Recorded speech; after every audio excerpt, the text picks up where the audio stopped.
We should be having a fun day in Glastonbury, fingers crossed. Today we're just going to be exploring the town and then doing some sort of anthropological research on the people of Glastonbury.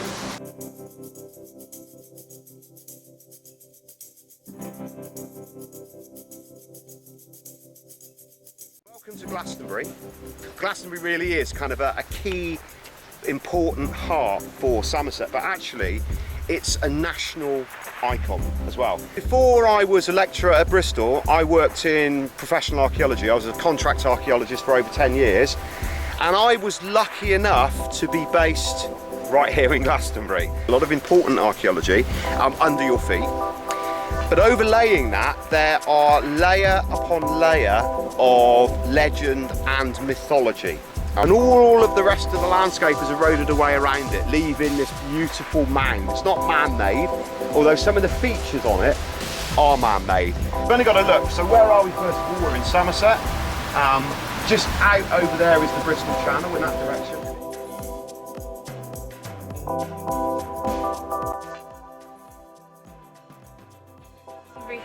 To come and have a look at the tour and the archaeology that's surrounding Glastonbury, have a little talk about that, and then we're going to go off on our own into the town and find out about different subjects that we've been set, do a bit of research. It's very cool, like this view. I've never seen anything like this view before.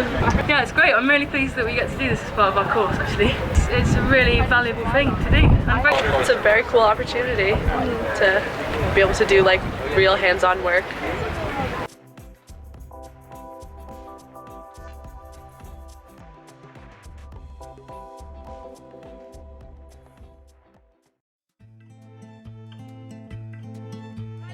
And moss.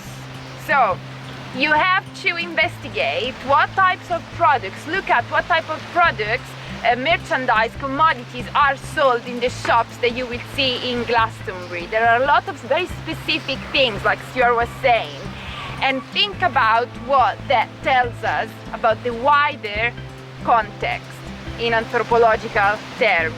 Religions, cults, faiths, and forms of syncretism as well. Syncretism is a very important word in anthropology, a bit old-fashioned but still relevant. There are some key female figures promoted, let's say, in Glastonbury. So can you find any connections between Glastonbury's landscape and some forms of spirituality that are promoted in the town by the local community? And finally, the last topic is food. So which kinds of food can you find here in Glastonbury? And what can you not find that maybe you could find in certain parts of Bristol but is not available here?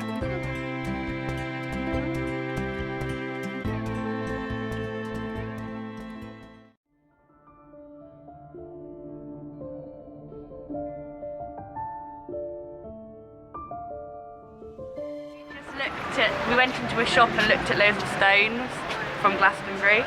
So there's a giant clientele that actually comes to Glastonbury mainly for what's to offer spiritually and all that.